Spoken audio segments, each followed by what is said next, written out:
Olá, meus irmãos, minhas irmãs, meus amigos e amigas de Ideal Espírita, nossos sinceros votos de muita paz a todos.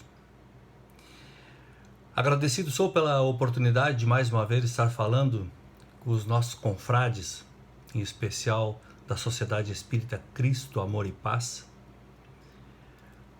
sobre um tema que nos causa algum temor, nos traz algum desconforto, que é a morte. Estamos passando por um momento sui generis da nossa existência, da nossa atual existência reencarnatória, que é a pandemia da Covid-19, que já ceifou mais de 300 mil vidas aqui no Brasil e sabe-se lá quantas mil vidas ao todo serão ceifadas em função da pandemia.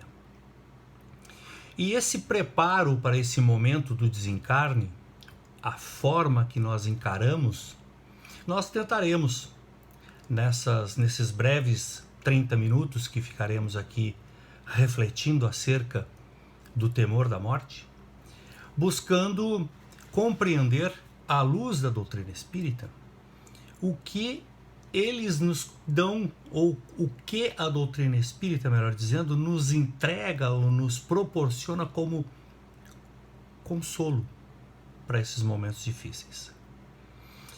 A morte por si só, ela causa, a quem quer que seja, independente de ser espírita ou não, ela causa um medo natural.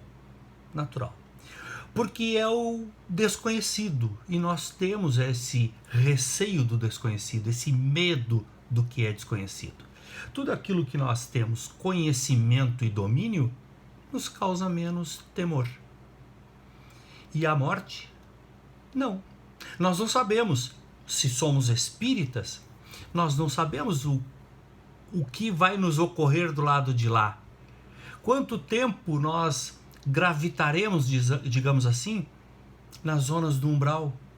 Se nós vamos para o umbral, quem vai nos receber do lado de lá? São somente espíritos amigos? Espíritos afins? Ou serão aqueles algozes que nós não conseguimos nos reconciliar no passado e que estão lá aguardando o nosso retorno para o ajustamento? Afora isso, agora não é espírita a pessoa, a morte traz um certo medo, se ela será dolorida, quanto eu sofrerei até o momento da morte final, que nós chamamos de desencarne. Isso vai trazendo um problema que vai dando essa incerteza e esse medo de encarar esse momento que é igual para todos. Há um dito popular que nos fala que a coisa mais certa na vida é a morte. Parece mentira, mas é a morte. No momento em que nós nascemos, nós reencarnamos, nós já começamos a caminhar em direção à morte. E nós não paramos para pensar sobre isso. Se isso é uma questão natural e que nós somos espíritos, agora falando como espírita e para os espíritas, nós entendemos, reconhecemos-nos como espírito e que já reencarnamos e desencarnamos inúmeras vezes e também fazemos um treinamento diário. Fazemos um treinamento diário da desencarnação, que é quando nós dormimos. Nós dormimos, o nosso espírito se liberta, fica semi-liberto e transita, nós espíritos, não nós espíritos, nos libertamos e vamos falando com os nossos afins. Muitas vezes encontramos aqueles que não gostaríamos de encontrar no sono, melhor dizendo, e a hora correta, a hora certa, retorna para o corpo que serve de vaso material para o espírito. É uma forma de nós encararmos.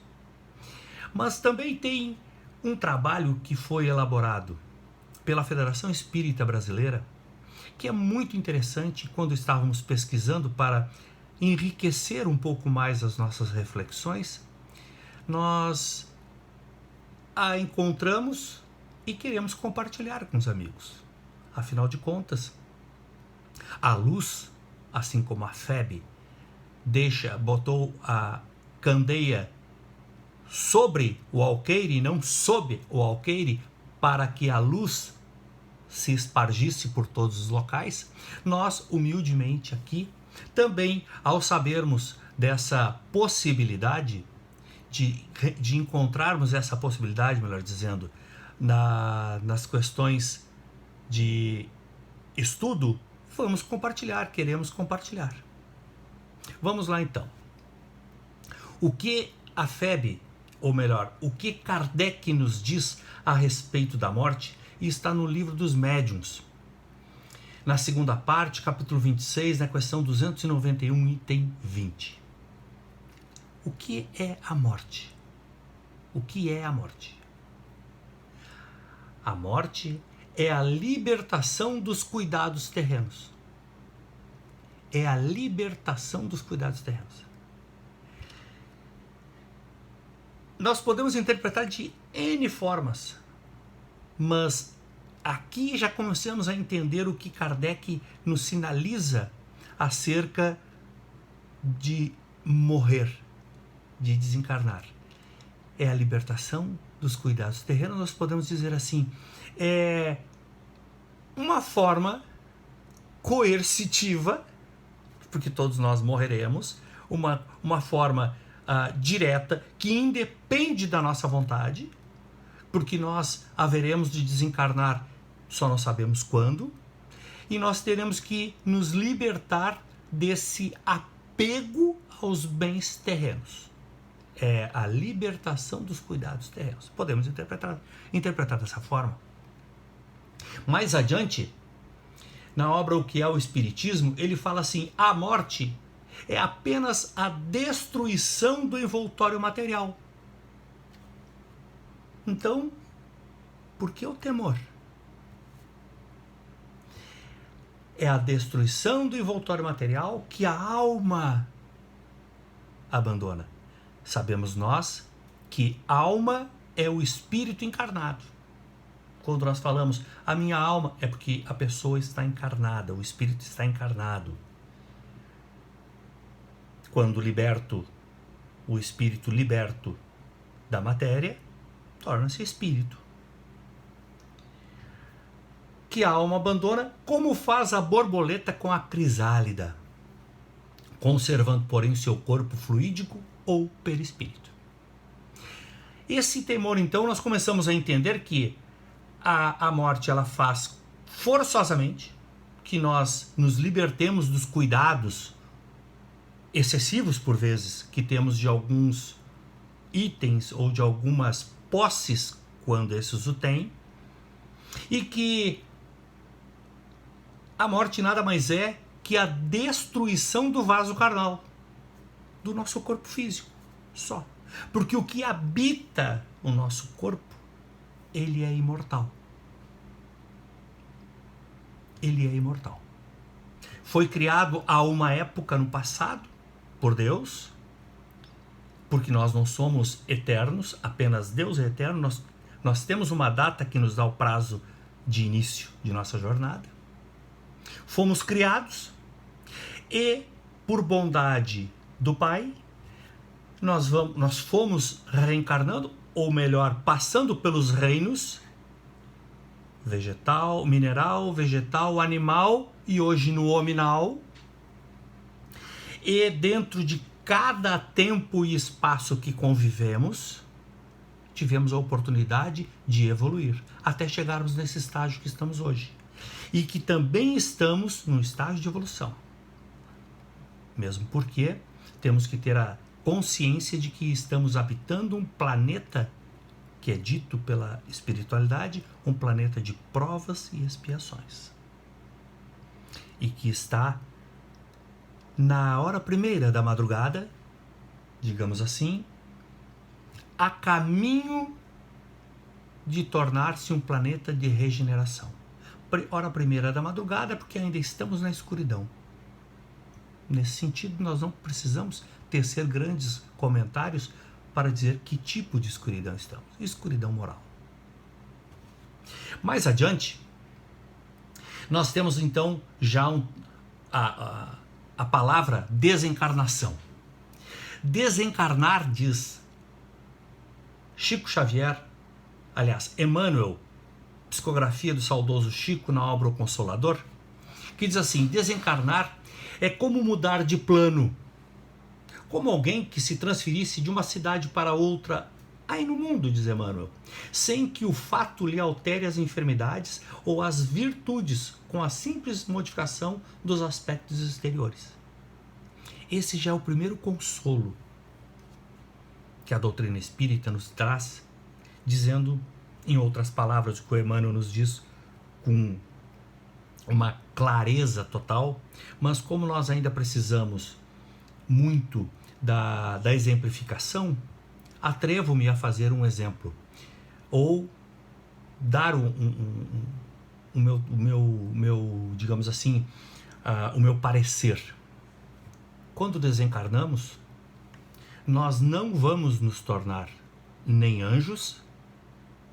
Quando nós desencarnamos, não é nós, não há ninguém que se torne anjo ou demônio. Nós levaremos, ou aquele que desencarna levará para a erraticidade aquilo, as características e tudo aquilo que ele conseguiu absorver em seu coração enquanto aqui estava encarnado. Não há milagre. Não há milagre. Também não há tragédia. Então nós podemos saber também com isso, já que Emmanuel nos diz que desencarnar é como mudar de plano. Sim, saímos do plano físico, passamos para o plano espiritual. Como alguém que se transfere de uma cidade para outra, sem que algumas enfermidades se alterem. Enfermidades, ele fala. Mas também as virtudes. É exatamente isso que esse amigo de vocês está querendo dizer. Aquilo que nós conseguimos somatizar, colocar dentro de nosso coração, verdadeiramente colocar dentro de nosso coração, nós levaremos para a erraticidade. E são esses movimentos de construção do reino de Deus no coração dos homens, como Jesus mesmo nos apregoou, ou apregoou a Hanan na obra Boa Nova de Humberto de Campos, naquele diálogo histórico em que o sacerdote imaginava que o reino de Deus era algo material, algo que deveria ser construído com palácios, e Jesus desmontou aquele conceito, dizendo que o reino de Deus era para ser construído no coração dos homens. E é essa construção que nós temos que fazer para que os nossos medos, os nossos temores com a desencarnação sejam minimizados. Mais adiante, na obra Intimidade de Jacinto, foi extraída a frase seguinte: efetivamente, a desencarnação representa o abandono compulsório de todos os bens transitórios que acumulamos ou de que nos servimos. Seja quem for, seja príncipe, seja rei, agora mesmo, houve o desencarne do príncipe que era casado com a rainha Elizabeth II. 100 anos, bem vividos, quero crer. Toda aquela opulência, toda aquela riqueza, toda aquela suntuosidade do reinado, ele não leva. Agora, ele levou, melhor dizendo, ele levou consigo tudo aquilo de bom que ele fez para o seu semelhante. E se a morte lhe causou algum espanto ou algum temor, terá novas oportunidades, ou terá nova oportunidade, no mínimo, para ajustar-se, para começar a entender que esse é um fenômeno natural e que todos, como dissemos anteriormente, todos haveremos de passar. Seja um príncipe, seja um mendigo, seja classe média, seja quem for. Não importa raça, não importa cor, não importa condição social. E o temor da morte vem por duas situações. Primeira, a ignorância. A ignorância por que a ignorância?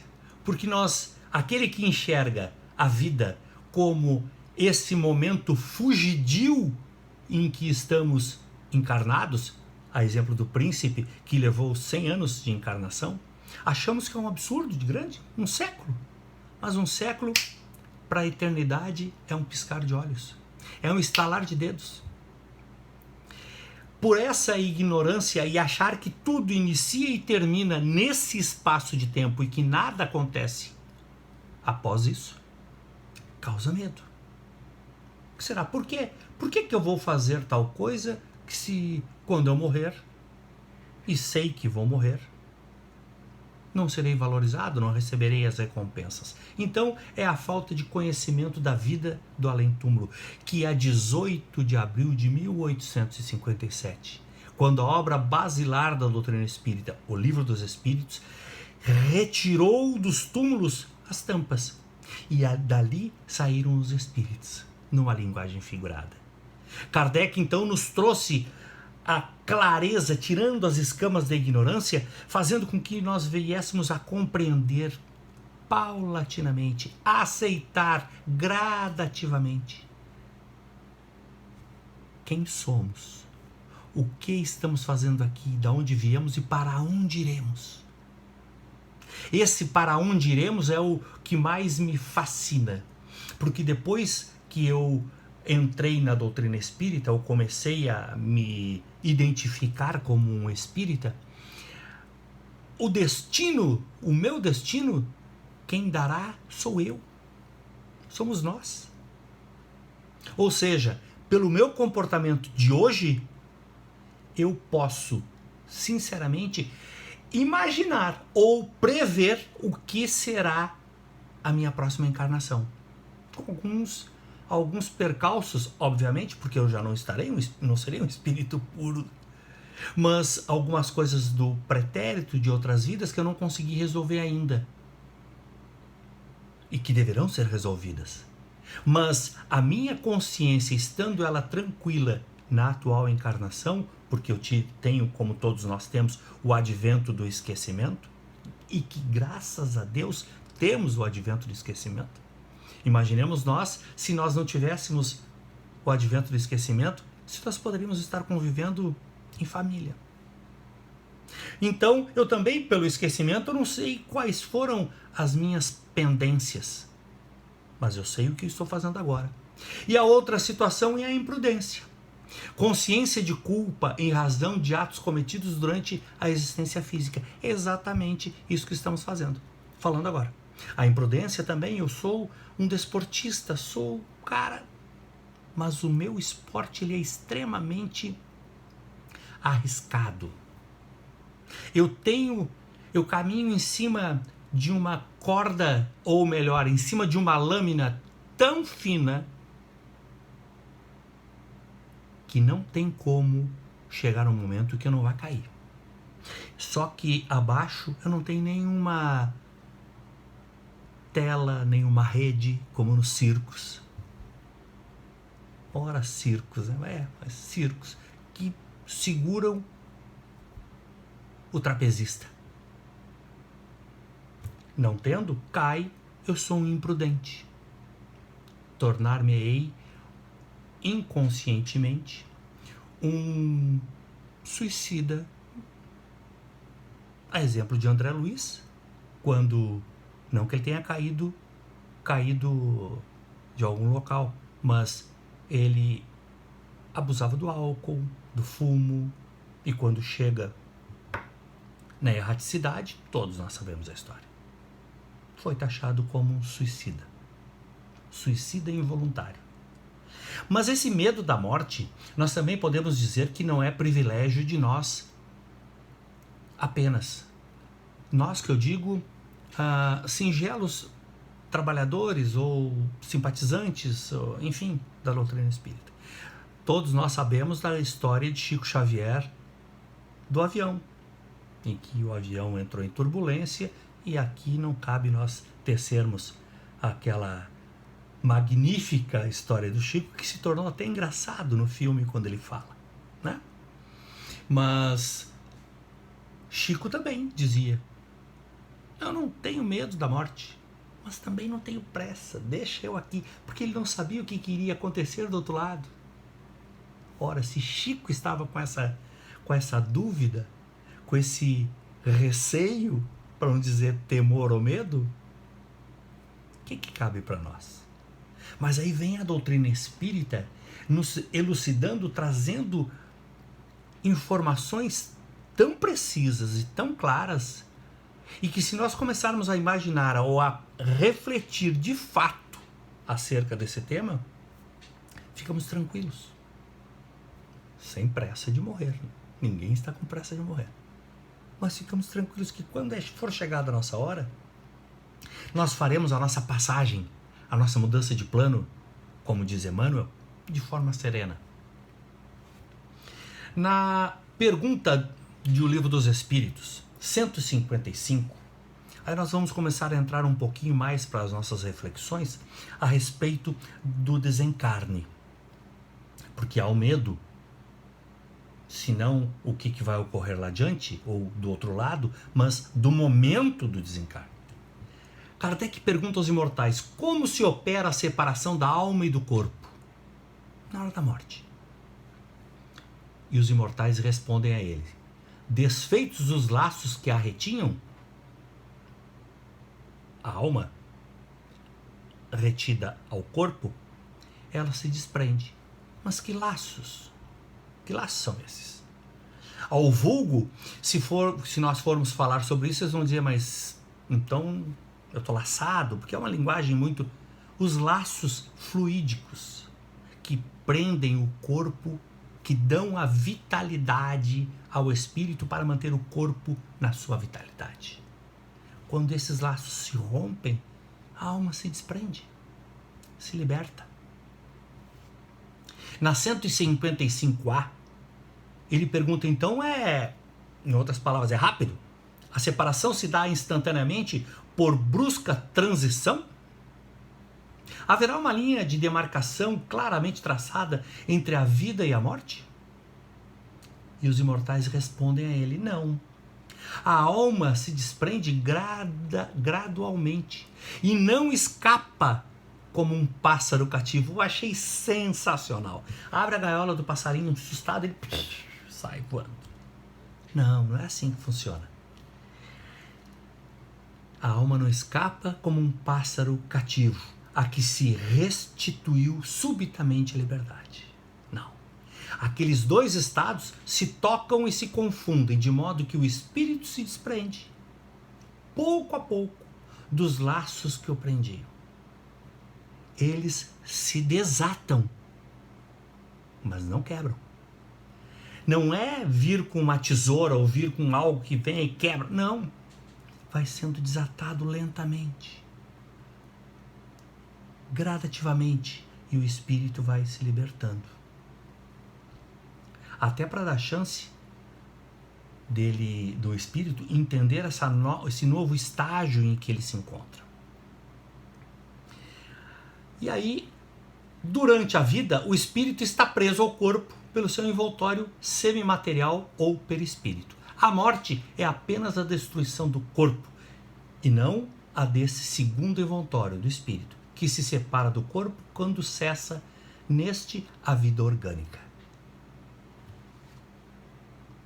Prazo de validade tem isso aqui. Prazo de validade é o nosso corpo, que vai se decompondo, vai se envelhecendo, decompondo nem tanto, mas vai envelhecendo, vai criando limitações para o próprio espírito, e o espírito cada vez mais aprisionado tem vontade de libertar-se. E quando é chegado o momento dessa libertação, é um momento de alegria, de felicidade para o espírito cativo. É desta forma que a doutrina espírita vai nos trazendo a mensagem para o não temor à morte. Não devemos temer a morte. Devemos nos preparar, nos educar para recebê-la. Quando o anjo da morte se aproximar de nós, estejamos nós serenos, com a certeza incondicional de que nada termina com o fim da vida física. Nós que estamos habitando hoje esse vaso carnal, nos libertaremos, continuaremos vivos, nem melhores e nem piores do que somos. Sim, espíritos educados, espíritos afeitos ao entendimento da lei maior que a lei de Deus, em que fala que a lei de destruição faz parte dessas leis e a destruição do corpo faz parte dessa lei. Não venhamos a temer quando esse momento chegar. Por mais dolorido ou dolorosa que seja a transição, tem um objetivo, tem um resgate. Digamos assim, temos, melhor dizendo, a oportunidade de quitar alguma coisa que nós não quitamos na atual existência. São esses momentos de temor que nós passamos, ou pseudo-temor que nós passamos, ou de medo que nós passamos, ou de dificuldade que nós passamos, que sem reclamar, sem murmurar, sem praguejar, com fé inabalável, é que vai sendo construída a obra sólida do reino de Deus no nosso coração. Imaginemos que a cada oportunidade que temos de reencarnar, ao desencarnar, praguejamos. Será que o pai vai dizer assim: bom, meu filho, então tu vai receber mais uns, na cronologia da contagem dos anos dos homens, tu vais receber mais uns 100 anos aqui, na erraticidade, e voltará para a Terra, ou para o planeta que for. E você volta mais do que depressa, porque você tem algo que quer resgatar. Quando você consegue ter essa oportunidade, você volta a praguejar, a falar mal, a dizer que não quer, e relutante, e brigando contra algo que é normal. Volta para a erraticidade, lei de destruição, naturalmente. Será que o pai vai dizer, não, então daqui a 50 anos tu volta? Daqui a um pouco ele pode dizer, eu estou fazendo uma analogia a um pai educando um filho em que ele dá a oportunidade ao filho de alguma coisa e o filho desdenha. Aí o pai insistente vai lá e dá novamente, vai ser pro teu bem. O filho vai lá e pragueja. Chega um momento que o pai diz, bom, então não vais ganhar mais essa oportunidade, tu terás que conquistar. Que é diferente. Ganhar é diferente de conquistar. Então, quando você conquistar o direito de ter tal coisa, aí sim o pai vai dizer, bom, estás maduro. E aí volta. Desta forma, nós vamos entender então, já conduzindo para o final das nossas reflexões, que nós queremos ver 3 pontos específicos: a desencarnação, as etapas da desencarnação e a perturbação no momento da desencarnação. Quando falamos em desencarnação, desligamento perispiritual, podemos dizer assim, é dolorosa a separação da alma do corpo no momento da desencarnação? É dolorosa a separação da alma do corpo no momento da desencarnação? Será que para nós Será doloroso? Doloroso no sentido de sentimento, não de dor. Se nós estivermos muito afeiçoados, agarrados à materialidade, aquilo que o mundo nos oferece, bem provável. A partida do espírito que causa a morte, é a partida do espírito que causa a morte do corpo? Obviamente. É quando o espírito se liberta, o corpo físico não tem mais a vitalidade. Então é o espírito quando se desprende. Quais os cuidados que devemos ter ao optar pela cremação ao invés do sepultamento? São algumas questões que são levantadas no cotidiano. Há um conceito de que a cremação, o ideal talvez, é no mínimo 72 horas. Onde fomos buscar isso? Na literatura, conversando com espíritas bem mais evoluídos e a nível de conhecimento do que nós outros, e que nos dizem que esse momento de desprendimento, como falamos ali, que é um desamarrar do espírito do corpo, a alma do corpo, não é algo que se rompe, se quebra, é o tempo necessário. Mas tem espíritos que conseguem, pela sua elevação, se libertar do corpo em minutos, outros não. Então, 72 horas dizem que é algo que pode ser favorável. Quando falamos de etapas da desencarnação, existem algumas características que parecem estar presentes em todas as desencarnações? Não. A única que podemos dizer que existe alguma característica semelhante é que o espírito, em se afastando, se libertando do corpo, deixa de dar a vitalidade à massa celular, à argamassa celular. Somente isso.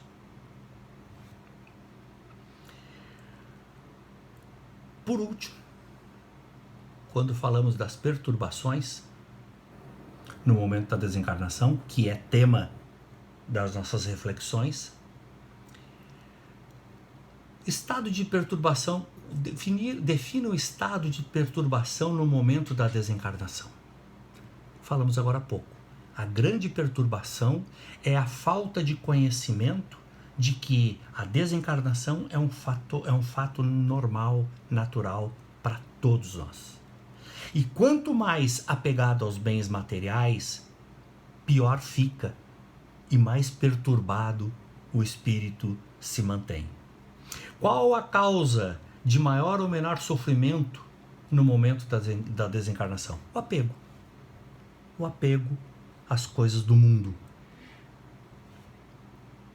E por fim, conclui dizendo: com a reencarnação, o Kardec nos fala na Gênesis sobre isso.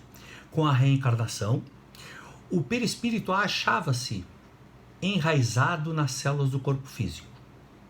Ocorrendo a desencarnação, o perispírito se desprende molécula a molécula, conforme se unira na reencarnação, e o espírito é restituído à liberdade. Vejam só, liberdade. Hoje nós estamos presos.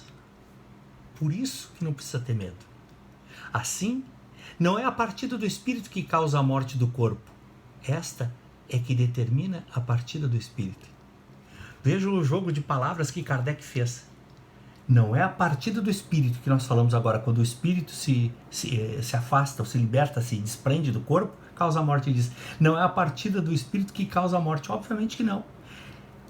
Esta é que determina a partida do espírito, a morte do corpo. O corpo perdeu os seus sentidos vitais. O espírito se liberta. Não precisa mais ocupar. E se for um espírito instruído, sai fazendo festa, alegre. O sofrimento, nesse caso, que acompanha a morte, está subordinado à força adesiva que une o corpo ao perispírito. A força adesiva são os apegos excessivos à materialidade. Que tudo o que puder atenuar essa força e acelerar a rapidez do desprendimento torna a passagem menos penosa. E, finalmente, que se o desprendimento se operar sem dificuldade, a alma não experimentará nenhuma sensação desagradável.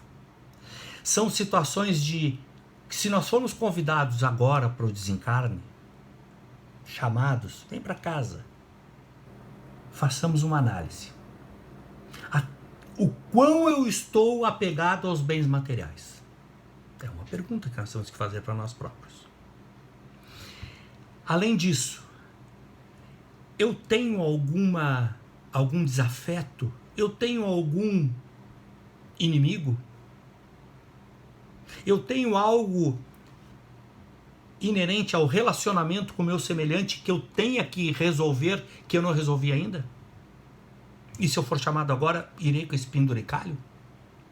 A questão do inimigo, nós não podemos ter inimigos. Não podemos impedir de que os outros sejam os nossos inimigos. Nós é que não podemos ter inimigos, ser inimigos deles. Por quê? Em eu não tendo esse sentimento de inimizade, de rancor, e ele tendo para comigo, o problema é dele, não é meu. Dessa forma, meus irmãos, o temor da morte, ele se esvazia a cada vez que nós nos aprofundamos nas reflexões desses assuntos que por vezes não nos são agradáveis. Não é nada agradável se falar sobre morte, mas é necessário para que nós venhamos a amadurecermos-nos como espírito e entender. Se não entendíamos em outras encarnações, porque não éramos espíritas, agora, em contato com a doutrina libertadora do espírito, a doutrina libertadora do espiritismo, vai fazendo com que aquilo que era temerário, nos trazia arrepios, hoje seja algo normal. E que nós tenhamos sempre a consciência de que o que nós estamos, no estágio que estamos hoje, podemos ser chamados a qualquer momento. E vamos cantando hinos de glória, cantando hosanas como faziam os cristãos primitivos. Agradecimentos a Deus pela oportunidade que nos deu de estar reencarnado e que a morte nada mais é do que um momento de mais um passo para a evolução do espírito imortal. Espero ter colaborado um pouco com as reflexões de hoje, agradecendo a espiritualidade pelas inspirações, agradecendo a honra de estar sendo assistido pelos irmãos e pedindo a Jesus, o eterno benfeitor da humanidade, que nos acolha e nos mantenha em sua paz. Saúde e paz a todos. Muito obrigado.